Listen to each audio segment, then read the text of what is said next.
Hey, everybody in Maryland's beautiful 8th Congressional District. It's your Congressman Jamie Raskin coming at you this Friday, July 28th, with my favorite time of the week, Local Hero, when we get to recognize the people who are doing the things that make our district such an extraordinary place to live and work and play. This week's Local Hero is Michael Sharp.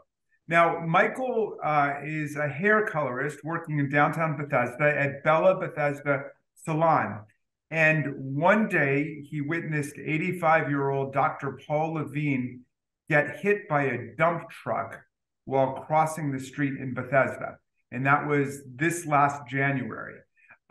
Michael, well, some of his co-workers called 911. Michael rushed to aid Dr. Paul Levine and apply pressure to his leg to stop the bleeding until emergency responders arrived. And Paul's wife, Debbie Lang, credits Michael with saving Paul's life. And in fact, I met Debbie in Bethesda, who told me this remarkable story. And she wrote me this, and I'm going to just read her description of what happened before I introduce Michael in a more proper way. So she wrote, Congressman Raskin, I'd like to nominate Michael Sharp, a hairstylist at Bella Bethesda Salon, as a local hero. I credit his quick response to Paul Levine's injuries after he was run over and dragged by a dump truck with making it possible for us to enjoy Paul's companionship today.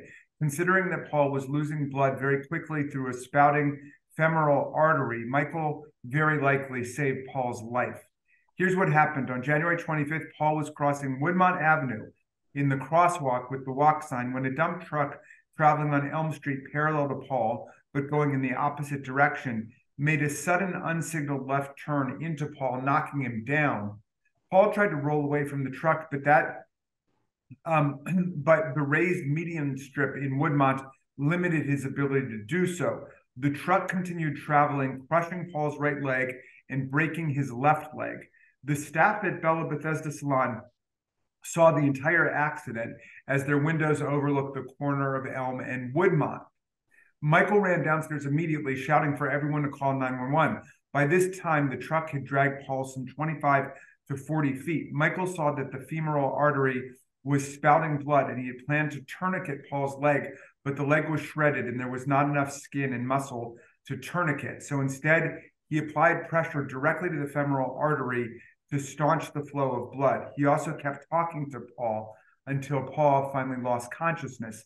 The ambulance arrived pretty quickly and the paramedics took over. But considering how quickly a femoral artery can bleed out, Michael is our hero. He later told us that his father was a firefighter who taught him and his siblings how to respond in an emergency. We are grateful beyond words that he was there to respond to this one. And let me just tell you a few more things about Michael before you meet him. He was actually born not here, although he is now a dyed-in-the-wool Montgomery County person, but he was born and raised in a lower middle-class suburb outside of Detroit, Michigan. And he was raised by a father who worked as the battalion fire chief, who made sure that all 4 of his kids took first aid, CPR, boat safety, gun safety, and so on. His mother started and runs a not-for-profit that helps expecting mothers of need in and around Detroit. Michael started doing hair in 1987. He worked as a hair colorist in Detroit and Ann Arbor from 1987 to 1997. In that year, he became the victim of an anti-LGBTQ attack, a gay bashing incident in Michigan, and shortly after that, relocated and took a job here in Montgomery County. In 2002, he met his future husband, and they married in 2005. In 2010, they started the adoption process, and he had to get recertified in first aid and CPR, along with other requirements the adoption agency required. In 2013, Michael became an LGBTQ plus radio talk show host on a public radio station in downtown DC, working to give a voice to that community. In 2014, Michael and his husband Kang became parents. They've been married for 18 years. Michael's been working as a hair colorist in downtown Bethesda for over 26 years now. And their son, Lucas, is a third grader, I believe, It's Cedar Grove. All right, Michael, we've told everybody a little bit about you.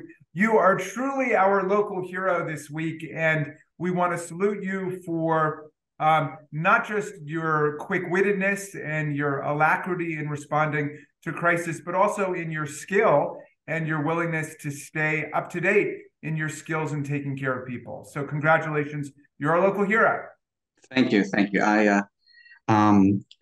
Truth be told, the way that whole situation played out, I think everybody played a big key because everybody in my salon, we're second floor up. As soon as I started saying call 911 and ran out the door, everybody called 911. They maxed out the phone lines. Nobody else could get through to 911. People up there, clients and staff members were taking pictures and videos. So they were able to provide pictures and video of the truck itself to the police, to everyone, because the truck took off after Paul dropped out of the wheel. And so we had all that. And when I was down on the street, people were showing up, and everybody in the street was helping. Everybody stopped the road and blocked all traffic on that road. And the emergency vehicle showed up really, really quick, probably in about 3 or 4 minutes. And they did not send the traditional ambulance. They sent the trauma unit, which is basically a hospital in the back of a semi. And I think it's because Did that come from Bethesda Fire and Rescue? it did. Yeah, Yeah, it did, not which is, far. Yeah. no, not at all. And like when the paramedics took him, none of us knew if he was conscious. I mean, if he was alive or not. He was conscious for about 30, 40 seconds, just enough to tell me his name. And it was a little rainy on that day. It was cold out. It was a second week. It was January 25th. And but we didn't know that he was alive until that night when one of my clients called me and told me that she was neighbors to Deborah Lang and Paul Levine. And then the news crew that came and talked to us, the reporter texted me and she said, we've been getting contacts from his children. They want your contact information. Is that okay? And I still had no idea like how Paul Levine was doing or if he was alive. And then around midnight, I got a text message from his son in the hospital, and they sent me a picture of him and his dad, Paul Levine. Um, and Paul is this Dr. Paul Levine is this amazing human being. The picture Paul sent me was him smiling and giving me a peace sign, and he had just been hit by a semi. I So, mean, it's remarkable that he survived that episode. Um, I mean, that's extraordinary. So did you get a chance later to meet him or to see him? so they invited uh, Deb and Paul invited us over for dinner about a month ago. So my husband, my son, and I went over there for dinner and met them in person. Wow. Um, Wow. Incredible, powerful human beings. They're beautiful people. They really should be on the show. They are heroes. I mean, they really are incredible human beings. Um, Well, it was providential that you were there for him, and by all accounts, he would not have made it had you not done um, what you did. And what was he? Is he able to walk now? Was he walking when you saw him? so when we were over there, they had just found out that his left leg was broken also. So they were waiting for that to heal completely so he could be fit for a prosthetic. Now, in the process, they were trying to keep his knee because it would make it easier for a prosthetic, but he lost his knee as well. So, and he was talking about he takes his grandkids on a trip every year, and he said this was not going to stop him from taking his kids on a vacation. I mean, he's an amazing human being. All right. Well, you're an amazing human being too. And I mean, this story is it's a shocker, but it's incredibly uplifting um, to hear about so many wonderful people. And thank you, Michael, for doing what you did. And I know from the the biographical details that I have, that you were the victim of a violent attack in Michigan. And I'm just wondering what kind of impact that trauma had on your life and your thinking about things.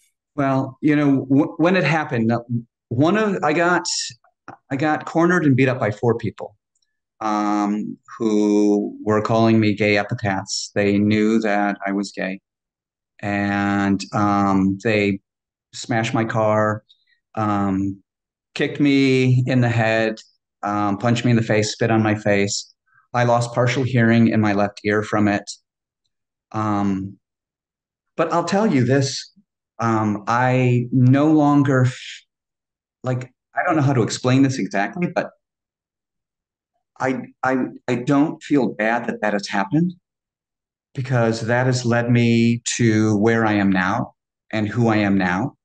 I would have never, honestly, I would have never moved out here if it weren't for that, because I was dealing with some post-traumatic issues from that. And so took a job out here. And if I would have never moved out here, I'd never met my husband of 18 years. We would have never met our son. And I mean, honestly, I'm thankful that everything that has happened to me, whether good or bad, has happened because it's led to where I am now. Well, we are so delighted and thrilled that you live here in Montgomery County, that someone of your gifts and your skills lives here amongst us, and that someone who's been through what you've been through can clearly come through, not just to survive and thrive, but to become a hero to everybody else in the community. So thank you, Michael Sharp, for everything you do and everything you've done. Thank you, Debbie Lang, for letting us know about Michael Sharp, and we're sending love to you and to Dr. Levine. And Michael, thanks to you, to your husband, Kang, and to your son, Lucas. And please tell your son that your congressman ordered you to tell him that his dad's a hero. Oh my gosh. Well, I'm sure he will appreciate that. I just want to close by saying one thing.